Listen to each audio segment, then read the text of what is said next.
Hello friends, welcome to commerce lectures.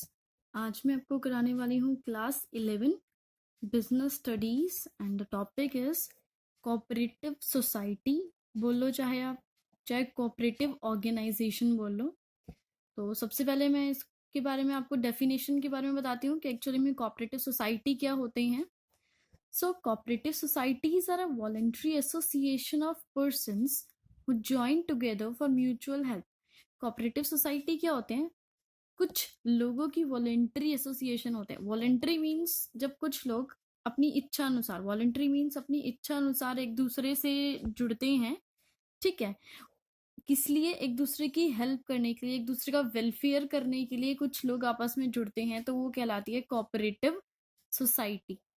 इसका main motive क्या होता है? म्यूचुअल वेलफेयर, यानी एक दूसरे की, अपने मेंबर्स की हेल्प करना, वेलफेयर करना, इनका मेन मोटिव होता है। It is not for earning profit, ठीक है। प्रॉफिट अर्न करने के मोटिव से नहीं बनाई जाती है, ये म्यूचुअल हेल्प के लिए बनाई जाती है। ऐसा नहीं है कि बिल्कुल इनका मोटिव होता ही नहीं अर्न करना, ठीक है। हर कोई पैसा कमाना चाहता है, हर कोई प्रॉफिट कमाना चाहता है, बट जो प्राइमरी मोटिव है वो है वेलफेयर करना। उसके बाद सेकेंडरी मोटिव हमारा आता है अर्निंग प्रॉफिट। इसमें मिनिमम मेंबर्स जो है कितने चाहिए होते हैं? 10, यानी अगर 10 मेंबर्स हैं तभी कोऑपरेटिव सोसाइटी बना सकते हैं। मिनिमम 10 से कम लोग नहीं बना सकते हैं कोऑपरेटिव सोसाइटी। इसका जो रजिस्ट्रेशन है वो कंपलसरी है, यानी आपकी जो कोऑपरेटिव सोसाइटी है उसका रजिस्ट्रेशन कराना कंपलसरी है, आपको कराना ही पड़ेगा अंडर कोऑपरेटिव सोसाइटीज एक्ट 1912, ठीक है। ये इसका एक्ट है, इसके अकॉर्डिंग, इसके अंडर आपको रजिस्ट्रेशन कराना पड़ेगा अपना कोऑपरेटिव सोसाइटी का। कैपिटल, अब कोऑपरेटिव सोसाइटी में कैपिटल कहाँ से आती है? कौन कंट्रीब्यूट करता है? Contributed bye its members. जो 10 लोग हैं या जो 10 से ज्यादा लोग हैं, वो सब लोग मिलकर आपस में कैपिटल कंट्रीब्यूट करेंगे कोऑपरेटिव सोसाइटी में। तो ये इसके बारे में मैंने आपको बता दिया है कि कोऑपरेटिव सोसाइटीज क्या होती हैं, क्यों बनाई जाती हैं। फॉर एग्जाम्पल, मैं आपको एग्जाम्पल देती हूँ। जैसे आप इंडिविजुअली कोई मार्केट में चीज लेने जाते हैं, कुछ भी खरीदने जा रहे हैं, तो आपको वो काफी कॉस्टली पड़ेगी, बट तो इसलिए इसमें क्या किया जाता है, कोऑपरेटिव सोसाइटी में कुछ लोग आपस में मिलकर वॉलंटरली, यानी अपने इच्छा अनुसार, अपने कॉमन इंटरेस्ट के अकॉर्डिंग आपस में मिल जाते हैं, ग्रुप बना लेते हैं, कुछ कैपिटल कंट्रीब्यूट करते हैं, ठीक है, एक एसोसिएशन बना लेते हैं, और वो जो भी सामान उनका होता है वो खुद जो है डायरेक्ट होलसेलर से लेते हैं, ठीक है, बल्क में लेते हैं, क्योंकि सिंगल आप इंडिविजुअली कोई एक चीज खरीदे आपको कॉस्टली पड़ेगी। बट अगर बीच के मिडिल मैन हटा दिए जाएं, डायरेक्ट आप काफी क्वांटिटी में होलसेलर से खरीद रहे हैं कोई सामान, तो आपको काफी ज्यादा सस्ती पड़ेगी वो चीज। तो इसीलिए बनाई जाती है कोऑपरेटिव सोसाइटीज। आगे हम पढ़ते हैं इसके फीचर्स के बारे में। Features of cooperative society. इसका फर्स्ट फीचर है वॉलंटरी एसोसिएशन, जो कि मैंने आपको डेफिनेशन में भी बताया था। वॉलंटरी यानी अपनी इच्छा अनुसार इसमें मेंबर्स ऐड हो सकते हैं।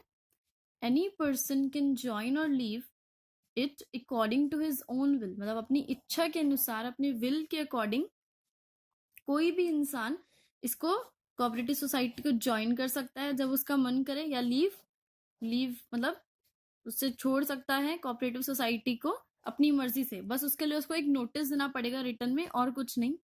Membership is open to all members irrespective of their caste or religion. Membership सबके लिए ओपन होती है, चाहे कोई भी आके मेंबर बन जाए, चाहे किसी भी कास्ट का इंसान हो, चाहे उसका कोई भी रिलीजन हो, ऐसा कोई कंडीशन नहीं है। कोई भी आकर मेंबर बन सकता है अगर उसका इसमें कॉमन इंटरेस्ट है तो। Second point is equal voting rights. अब इक्वल वोटिंग राइट्स क्या कह रहे हैं? 1 man is equals to 1 vote, यानी एक इंसान, एक इंडिविजुअल को सिर्फ एक वोट देने का राइट है, एक ही वोट वो दे सकता है। Every member get only 1 voting right irrespective of capital contributed by him. चाहे उसने कैपिटल 1 लाख लगाई है, चाहे 1 करोड़ लगाई है, कोई फर्क नहीं पड़ता। हर एक इंडिविजुअल को सिर्फ एक ही वोटिंग राइट मिलेगा, कैपिटल से कोई मतलब नहीं है। थर्ड पॉइंट आपका है सर्विस मोटिव, ठीक है। अब जो कोऑपरेटिव सोसाइटी होती है, इनका मोटिव क्या होता है? मैंने आपको डेफिनेशन में बताया था, सर्विस प्रोवाइड करना। मेन मोटिव क्या है? वेलफेयर ऑफ इट्स मेंबर्स, अपने मेंबर्स का वेलफेयर करना, म्यूचुअल हेल्प करना। अर्निंग प्रॉफिट जो है सेकेंडरी मोटिव आता है, ठीक है, मतलब पहले मेन इनका एम ये है, अर्निंग प्रॉफिट बाद में है। Fourth point is separate legal entity. आपकी जो कोऑपरेटिव सोसाइटी है, इनकी सेपरेट लीगल एंटिटी है, यानी मैंने आपको बताया था रजिस्ट्रेशन कराना कंपलसरी है।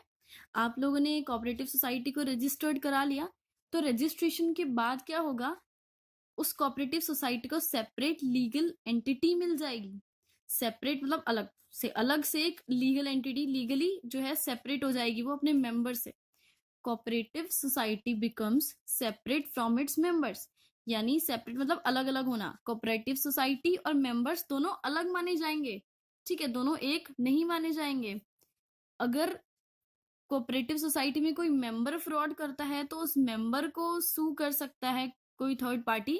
कोऑपरेटिव सोसाइटी के कोई केस नहीं होगा, क्योंकि कोऑपरेटिव सोसाइटी और मेंबर्स अलग हैं। अगर कोऑपरेटिव सोसाइटी फ्रॉड करती है तो उसके मेंबर्स अलग हैं, कोऑपरेटिव सोसाइटी पे केस चलेगा, मेंबर्स पर नहीं। ऐसे ही कोऑपरेटिव सोसाइटी क्या कर सकती है, buy and sell property in its own name, मतलब अपने खुद के नाम पर कोई भी प्रॉपर्टी खरीद सकती है या बेच सकती है, ठीक है। मेंबर से कोई लेना देना नहीं है, क्योंकि मेंबर्स और कोऑपरेटिव सोसाइटी दो अलग अलग चीजें हैं।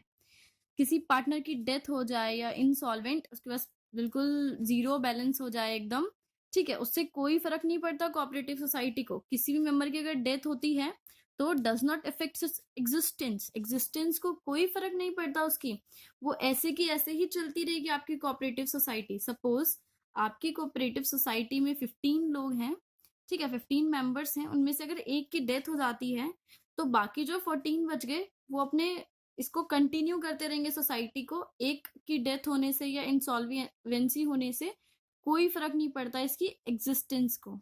आगे हम पढ़ते हैं। Last point is limited liability. आपके जो मेंबर्स हैं कोऑपरेटिव सोसाइटी के, इनकी लाइबिलिटी क्या है, limited to the extent of capital contributed by them, यानी इनकी जिम्मेदारियां सिर्फ कहाँ तक है, जितनी उन्होंने कैपिटल कंट्रीब्यूट करी है, जितनी कैपिटल दी है उतनी ही इनकी जिम्मेदारी है बस। Their personal assets are not liable for paying off debts of cooperative society. Suppose cooperative society में कोई लॉस हो जाता है या डेट्स कुछ देने पड़ते हैं, ठीक है, तो जो मेंबर्स होंगे उनके पर्सनल एसेट से कोई लेना देना नहीं है। अब फॉर एग्जाम्पल आप देखिए, कोऑपरेटिव सोसाइटी है, अगर उसको किसी को 10 लाख रुपीज देने हैं, ठीक है, तो मेंबर्स आपका जो है, सपोज आपने 1 लाख कंट्रीब्यूट किया था स्टार्टिंग में, जो कंट्रीब्यूशन दिया था, तो आप कितना रिस्पॉन्सिबल होंगे, सिर्फ 1 लाख तक। 1 लाख के ऊपर एक रुपया भी आप नहीं देंगे आपके पर्सनल एसेट्स को बेचकर, आपको कोई लेना देना नहीं है। सिर्फ आपने जितनी कैपिटल कंट्रीब्यूट करी थी, आपकी लाइबिलिटी सिर्फ उतनी ही है, इससे ज्यादा कुछ भी नहीं है। तो इसमें मेंबर्स जो है इस चीज को लेके काफी सेफ है, उनको सिर्फ उनकी कैपिटल जितना ही रिस्क उठाना पड़ता है, इससे ज्यादा कुछ भी नहीं।